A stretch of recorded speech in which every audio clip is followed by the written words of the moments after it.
ইউবসিরুন। এরপরে যে অক্ষরটা আসতেছে, যেই আয়াতটা আসতেছে, এটা হইতেছে অনেকগুলা কায়দা আছে এটার মধ্যে, অনেকগুলা। আমরা একটা একটা করে দেখবো।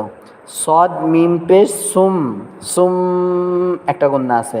সুম মিম বা এই যে মিম দুই পেশ মুম আছে, কিন্তু এই জায়গায় মিম দুই পেশ মুন, যেহেতু সুম্মুন সাধারণভাবে পড়লে সুম্মুন শোনা যাবে, কিন্তু আসলে এই জায়গায় তানবিন দুই পেশ, তানবিনের পরে বা আসার কারণে এটা একটা মিম দিয়ে পরিবর্তন করে পড়তে হবে এই জায়গায় গুন্নাটা। এই যে ছোট্ট করে একটা মিম দেওয়া দেখছেন, সুম মুম মুম, এনে বার উচ্চারণ হবে না, সুম মুম, মুন হবে না, মুম হবে, মুম মুম মুম মুম।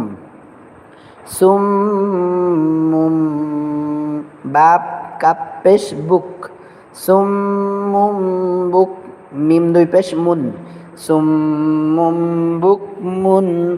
আইন মিম পেশ ইয়া দুই পেশ ইউং, ইউং। ফা জবর ফা, ইউং ফা। এই জায়গায় আবার ইকফা গুন্না, তানবিনের বামে ফা আসছে। সুম্মুম বুকমুন উময়ুন ফা, হামিম পেশ হুম, ফা হুম। লাম আলিফ জবর লা, এক আলিফ টান জবরের বাম পাশে খালি আলিফ।